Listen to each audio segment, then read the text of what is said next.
Olá, muito bem-vindo. Você que acompanha o nosso canal, aqui Crescer na Fé.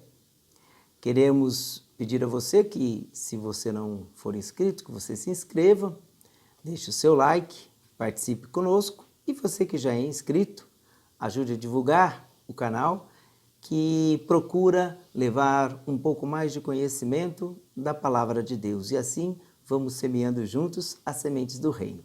E hoje convido você a permanecer conosco para mais um encontro falando sobre as Sagradas Escrituras.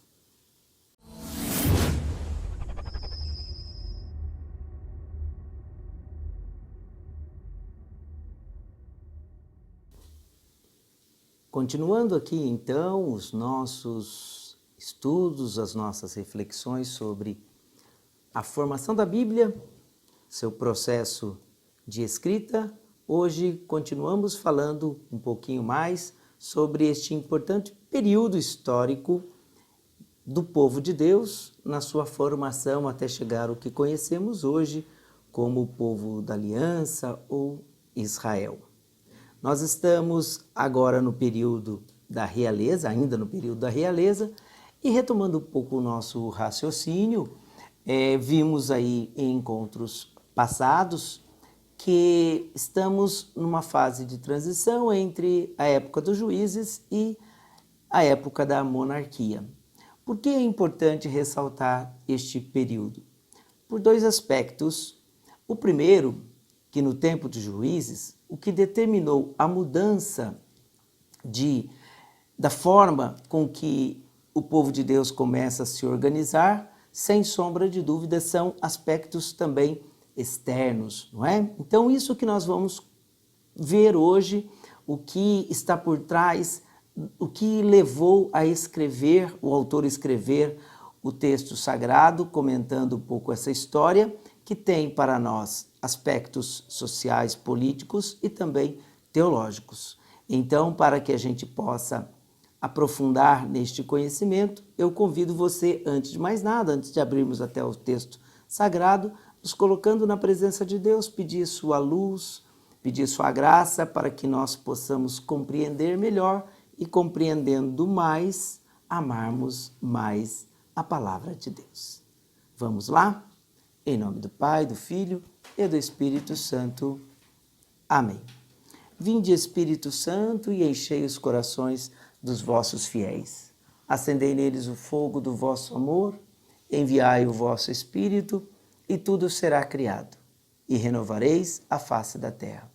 Oremos, Deus que instruístes os corações dos vossos fiéis com a luz do Espírito Santo, fazei que apreciemos retamente todas as coisas, segundo o mesmo Espírito, e gozemos sempre da sua consolação. Por Cristo, Senhor nosso. Amém. Bem, queridos amigos aqui do nosso canal, Crescer na Fé, falando então um pouco mais sobre essa transição, o que estava acontecendo.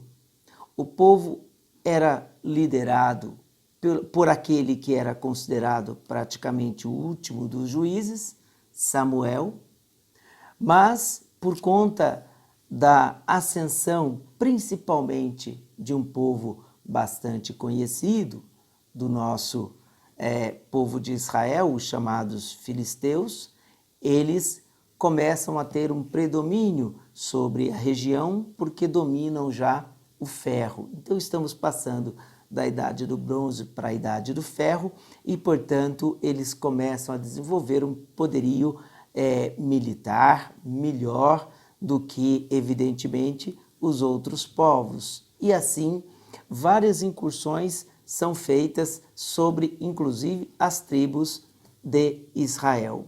Até então, as tribos, como nós comentamos aqui também, elas vivem de forma um pouco autônoma, unindo-se quando são necessários alguns esforços em comum para combater o inimigo, por exemplo, como os filisteus, ou então para algum outro interesse em termos de culto, em termos de celebração, enfim. Mas, na maioria das vezes, elas têm a sua independência sob esse ponto de vista, tá certo?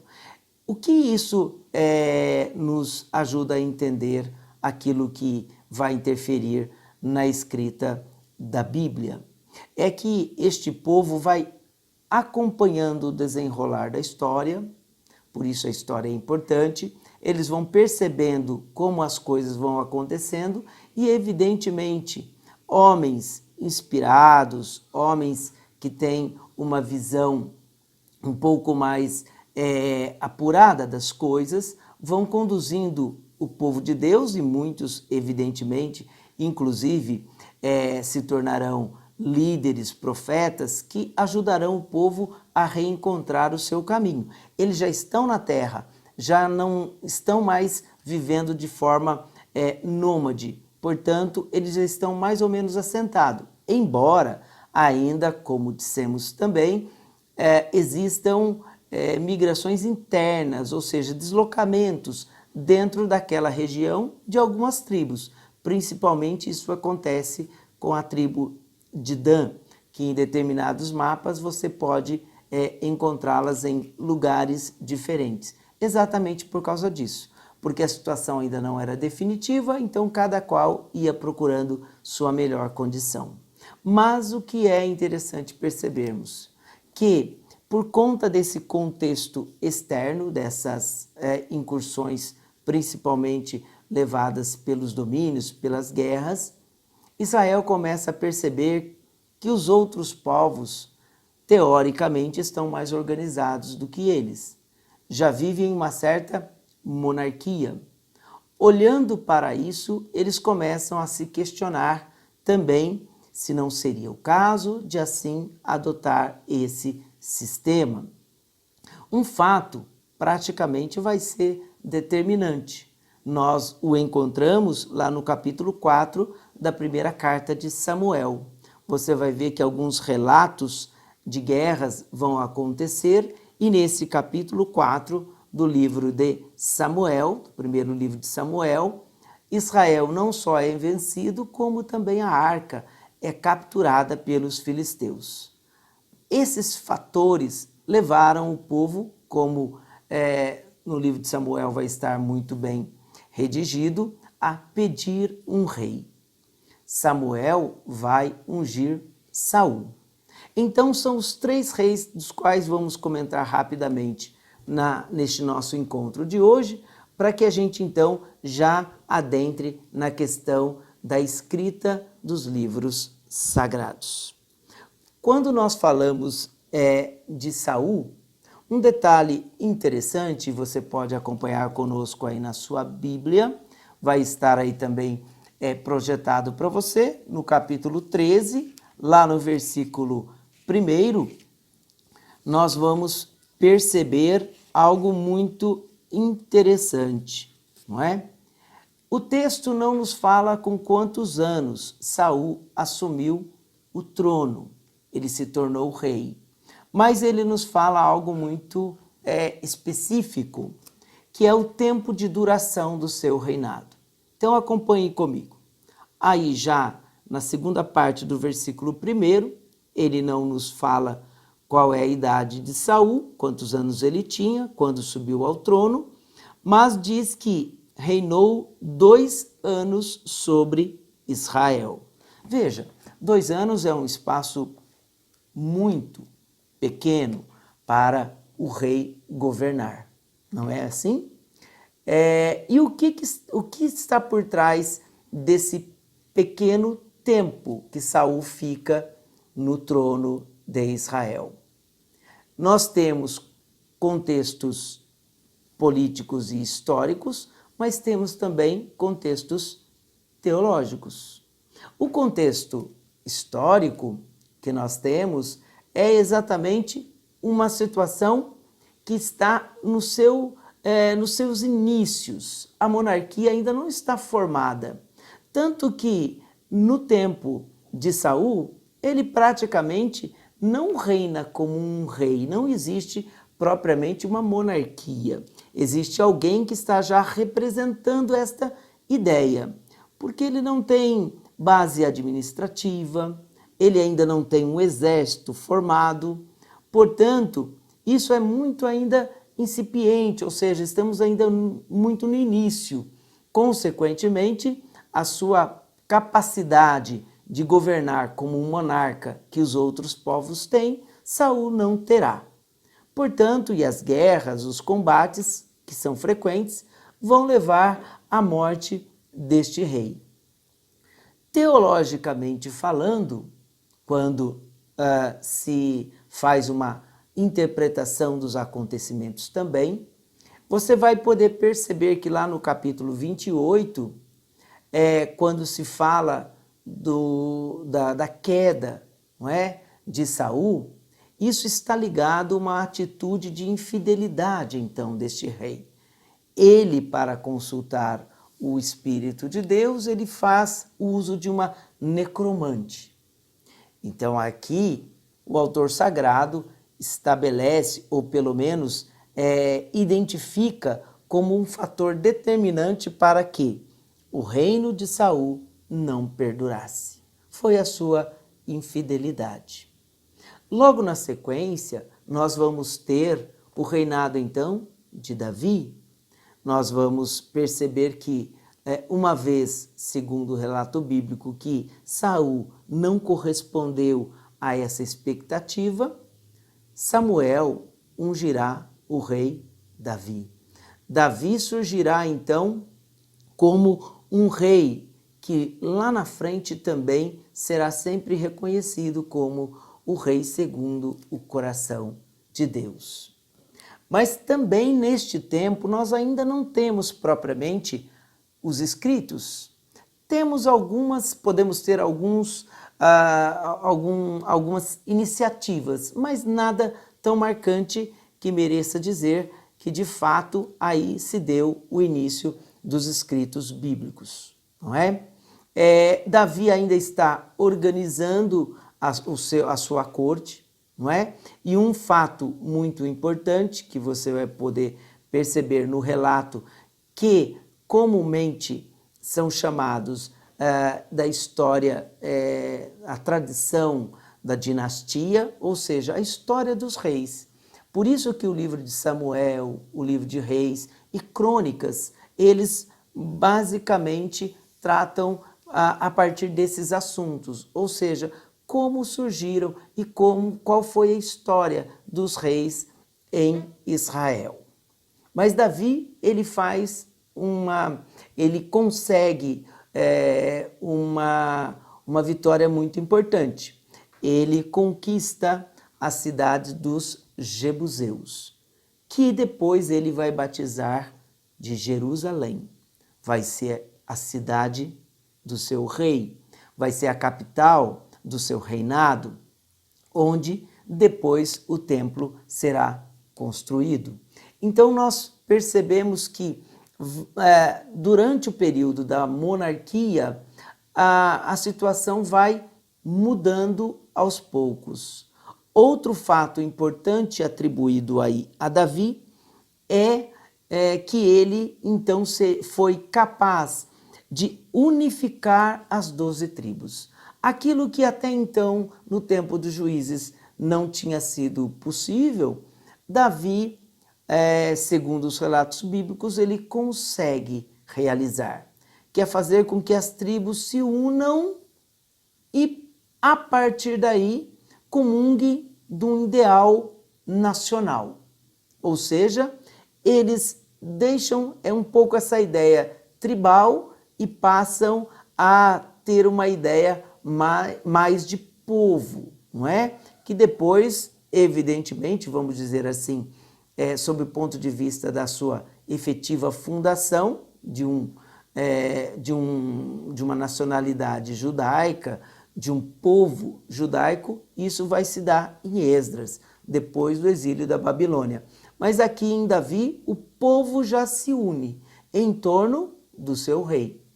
Mais uma vez nós lembramos que, evidentemente, o autor sagrado, ele tem também um olhar teológico. Foi fácil para Davi fazer com que essa união acontecesse? Evidentemente não. Nem todos, inclusive, estavam a favor da monarquia. Nós sabemos até pela nossa própria história, no nosso dia a dia, você que acompanha, por exemplo, a vida do seu país, você vai perceber que nenhum governante ele tem unanimidade. E vivendo em sociedade, nem sempre uma determinada forma de governo, ela também atende os anseios de todo mundo. Sempre haverá aqueles que estarão satisfeitos e outros estarão insatisfeitos com o regime então adotado. Mas isso faz parte do processo evolutivo, do processo civilizatório e do processo, queira você chamar do que for, por exemplo, como um processo também democrático, não é? Enfim, esse processo é comum a toda evolução de um povo. O que nós gostaríamos de ressaltar aqui? Que Davi, ao reinar, ele também, embora tenha tido grandes vitórias, tenha sido intitulado o rei segundo o coração de Deus, este rei também comete os seus deslizes. O fato mais marcante nesse aspecto na vida de Davi será exatamente a morte do seu soldado Urias, quando ele então se envolve com a mulher desse seu soldado, não é? Betsabé, e então ele manda matar Urias para encobrir o seu adultério, tá certo? E Natã, depois, o profeta Natã, irá lembrá-lo disso numa parábola muito interessante que nós podemos também, lendo esses livros da história dos reis, tomar conhecimento. Mas um fato comum, Davi também, de certa maneira, não conseguiu permanecer fiel àquilo que talvez do rei se esperasse, assim como Saul também não. Na sucessão de Davi, temos Salomão, o seu filho. Em Salomão, além de uma maior organização, digamos, administrativa, em termos de corte, em termos políticos e em termos sociais, nós teremos também a construção do templo. Duas realidades que também andarão muito juntas na história da formação do povo de Deus. O aspecto político, o aspecto, evidentemente, da sua organização enquanto povo, que começou mais ali em Davi, e Salomão, de uma certa maneira, não conseguiu manter, porque após a sua morte o reino se divide, mas ele consegue fazer também aquilo que Davi tentou e não conseguiu, que foi edificar uma casa para o Senhor. Salomão é tido como o rei sábio, o rei mais sábio, portanto, ele inclusive foi um rei muito rico, não é? Mas, por trás também de toda essa realidade, não é? Nós teremos uma insatisfação do povo. Daí, com a sua morte, o reino dividido. Porque para manter toda essa estrutura, que Samuel já tinha dito para o povo lá no início, um rei custa caro. Então, este povo nascente teve que suportar, por exemplo, altas taxas, altos impostos, não é? Para que pudesse sustentar essa estrutura de governo que então estava sendo instaurada em Israel. Detalhe também comum ao rei Salomão. Por ter muitas concubinas, muitas mulheres, que era também um padrão comum do seu tempo, ele passou a devotar, ou a adorar, ou a cultuar outros deuses que não só o Deus de Israel. Mas é neste período, com esse contexto, que os livros começam a ser escritos. Então, nós sugerimos a você mais uma vez que possa dar uma olhada, principalmente no capítulo 7, depois o capítulo 19 e 20, do livro de Samuel e do livro de Reis também, na primeira carta de Reis, você vai, primeiro livro de Reis, dos primeiros capítulos vai falar muito desta época. Então é bom você revisitar para que isso fique muito bem entendido e dentro daquilo que nós estamos comentando com você.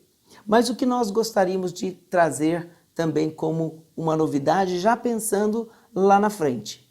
As coisas começam a ser escritas, porque eles escrevem os famosos anais, que são as histórias do rei.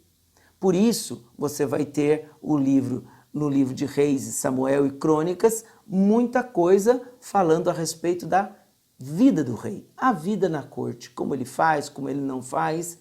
Neste tempo também nós temos já muitos escritos, principalmente ligados ao templo, que são os nossos salmos. Os salmos foram escritos para o serviço do templo. Então muitos salmos já são compostos, inclusive alguns atribuídos a Davi. O Salmo 23, por exemplo, é talvez a grande referência nesse sentido. Mas para que a gente possa entender todo esse período que vai se sucedendo, deixo aqui para você uma reflexão final a respeito do que isso provocou dentro da consciência nacional e religiosa do povo de Deus. Todos os reis parecem não ser fiéis ou não conseguir essa fidelidade. A pergunta que fica é: qual é o rei ideal? Qual é o rei que deve ser seguido? Se os reis falham, seremos governados por quem? Em última instância, aquele que interpreta a história vai trazer esta novidade. Quem em última instância nos governa é Javé. Somos governados por ele, apesar de termos esses intermediários. Diante do aparente fracasso dos reis, surge uma outra figura que será muito caro, tanto para o povo de Israel quanto para nós cristãos. É a figura do Messias. Ele sim virá e governará seu povo com justiça. Aí se abre para uma nova esperança. E a partir daí, os profetas falarão também sobre ele, sobretudo o profeta Isaías. Então é neste contexto que também a ideia do Messias ganha corpo dentro da realidade e da fé do povo de Israel. Mas isso vamos vendo agora ao longo do tempo. Mas continue o seu estudo, que tenho certeza, muita coisa você ainda haverá de descobrir e se encantar. Até o nosso próximo encontro.